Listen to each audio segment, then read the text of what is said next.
12,000 these. Hey, who are you? 12,000. Oh, the interviews. These interviews. Like, Hunter Hayes, tell us what's it like to be so young and play so many instruments. And you tell them with a smile on your face, real quick. Awesome. I love it. I'm living the dream.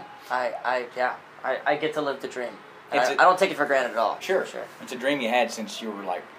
Since before I could dream. Really? Yeah, for sure. It was since I was a kid. I don't know what it is. My parents aren't musical. Yeah. I think what it is my parents love music. Yeah. They can't play music, but they love music. Sure. They listen to it all the time. And I would just, I don't know. I got introduced to a lot of music. It was Cajun music. I was in Louisiana, and it's interesting. I was thinking about it. We have this little music scene in Louisiana. Okay, like an Austin or like a Nashville. Yeah, like a mini music scene. But here's the thing: because it's a mini music scene, everybody that plays music has a day job. And what I learned, I think, what I picked up on was that everybody who made music made it because they loved it. Yeah. Nobody ever struck a note if they didn't want to. You know what I mean? Like it was all based on people who just loved it. Yeah, and there's a big difference in those chasing for business than Well, right, and not to say that anything anything else is bad, but I think what helped was I got to grow up around those people. Yeah. Who sort of looked for music, found music, and were so passionate about it because they couldn't do it as a living, if you know what I mean. Yeah, I see what you're saying. And so growing up around that, I think that helped big time. I got to really experience music, as a passion, as an obsession. I just listened, studied. I got to sit in with bands. I sat in with a band that ended up, I ended up fronting after a couple of years, and we just did fairs and festivals every weekend in Louisiana. We ran the roads, Right there within the state of Louisiana, mainly, right? Well, we did Texas. We did a lot of stuff in like Alabama, Mississippi, Florida. We did a lot of stuff in Florida. Yeah. And we just I just stayed busy with my Cajun band until I started writing music, and then it was a slow transition. Sure. The show became more of a country show because that's what I was listening to. Yeah, in that region at least. Yeah. But you're talking like you've been doing this for 25 years. This was when you were, how old were you when you were... So I'm 20 now, so easily 16, 18 years, yeah. So I was like 4, I was 2 when I got my first accordion, right? Okay. And then I was actually 6 when I got my first guitar. And it's just all downhill from there. Well, uphill. Come on. Yeah, well, downhill momentum, though. Yeah, okay, sure, that speed is happening. Yeah. So how old were you when you had Bocephus come up to you and say, here's Hunter Hayes, we've seen it on YouTube. Yeah. And this is probably something you like. Do you watch it as much as you can? I wasn't old enough to appreciate it, I think. Seriously? Yeah, no, I didn't know who, I knew who he was, but I didn't know who he was. You know what I mean? Guy with a beard, he's got a hat big on. Difference. Yeah. Big difference. But, yeah, no, I met him when I was 4 or 5. A friend of mine owned a bed and breakfast, which also had like this area where a lot of local musicians went and jammed, and Hank knew him really well. Yeah. And so every time he'd come in to town, Hank would sit on the back porch with them and with us and jam. And so he brought me out there one night, and I got to meet him. And I think actually, no, before that, Hank came to town and do an arena show, and Rocky, my friend Rocky, brought a bunch of food backstage and brought me backstage with him, and I met Hank, and I went on stage with him that night. And they invited me to go to Country Fest, and so goes the video that has 16 million views that I can't seem to take down from the internet. What's wrong with that? Do you not like it? My childhood. It's my childhood, man. Come Are you on. kidding? I'm 6. Oh, anything. Well, that's not embarrassing. That. People say, that's Hunter Hayes? I mean, it looks like a smaller version of Hunter Hayes. Yeah, no, what's great is when I meet those people who have just seen the video, and then they're introduced to me, and the connection is not quite made yet, because they still assume that I should be 7. Yeah. The video happened a couple of years ago. Yeah. Nobody knows really the exact year. Sure. But it's really interesting. And say, no, I'm 20 now. I can drive. You can. You're on your own somewhat. Yeah, that's the best part. Good stuff. What are your parents doing? Or what do they feel like? My mom's still teaching. She's been a teacher for like 25 years. Yeah. Which you'd never know it. She doesn't look a day over over 25. Sure. She looks like she was too young to have it. But no, she's doing great. She loves it. She loves teaching. And so she's been teaching. She teaches in Nashville now, or just outside of Nashville, way outside of Nashville. You were like Franklin, Murfreesboro, where you at? Yeah, no, Fairview, okay. out in the west area. Okay. But yeah, no, she and then my dad works at works downtown for a marine a boat, basically a boat store. I don't know what the proper terminology is for that, but yeah, and because he's been doing that kind of work his whole life, and so when he moved to Nashville, he got in and did that, and it's great. I got my parents up in Nashville, and we got a place just outside of town that we like to go and retreat to, and every now and then when I'm in Nashville for 5 hours or so before leaving again. Yeah, for sure. some exciting things coming up though in this middle of the summer. You're working in Can you share with maybe who you're going to be out on the road with? Yeah. So, well, yeah, we've got a couple more Most Wanted dates, which is my headline tour. Yeah. I've got a ton of. We're going to be at a lot of fairs and festivals out all over the country, which is going to be fun. It's going to be nice to get outside. You know, we've been inside all winter, and I'm normally. It's so funny. I used to not be a huge fan of. I'm not a huge fan, but I used to kind of. I used to struggle with outside shows because, you know, you sweat.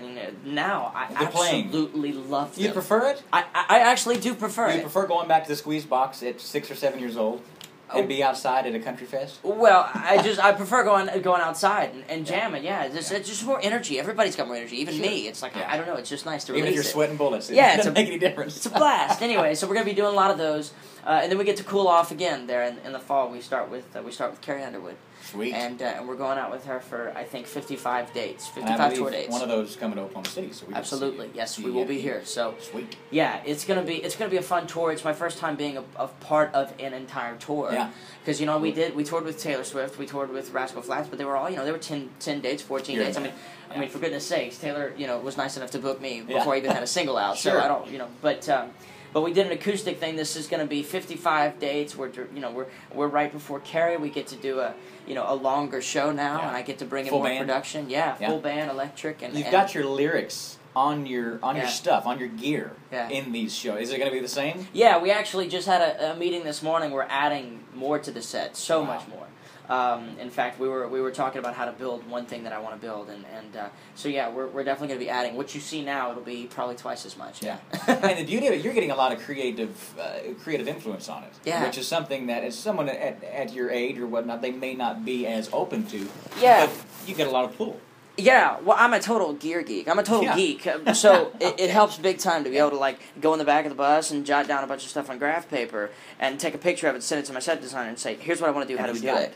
Yeah, and we can do it. Because I've been doing that for years. I mean, that's what I did in high school. Yeah. I jotted stuff down on notebooks, and that was what got me through school. Because I could visualize what I wanted to do and where I wanted to be. Sure. And so, yeah, for sure, I keep that input, and I've got a great team that loves when I do that, you know, which is really fortunate that I get to, you know. It's from the stage, your creativity, to the actual production of your albums. This first album that you did, you played the instruments, you produced, you edited, you put it all together. We'll talk about that here in a second. Are you going to do that again and for future projects, sophomore albums? I'm planning to do it again. It's going to be a little bit different this next time. I don't know how it's going to be. I wish I could tell you exactly what it's going to look like. Well, yeah, I mean, and the same thing happened on the last record. Yeah. We decided last minute, okay, well, cool. So Hunter will make the record with Dan Huff. You know, the whole team told me, you're going to make the record, with Dan Huff the way you've been doing your demos, and I was thrilled because I was like, awesome, I get to do the way I love to do it, the process that I love, doing it myself, but with one of my heroes in the room, which was nerve-wracking. It took me a while to get used to, but Dan Huff, who's worked with Rascal Flatts, Keith Urban, Martina McBride, he's done some stuff with Carrie Underwood, but that's strictly the last, maybe 5 years of his life. If you look at his history, it's pretty gigantic, giant, if you will. Sure. See what I did there. But no, I'm still figuring out what this next record's going to look like as far as the process goes, because it took me 7 months to do this record. Wow. Is that long to you, or is that not long enough? Well, it was long. Yeah. But that was studio time, boom, boom, boom. Studio time nonstop, 7 days a week, all day. Yeah. This was me in the studio when Dan got there at 10, and working through the night at like 1, 2 o'clock in the morning, calling it a night, and then going home.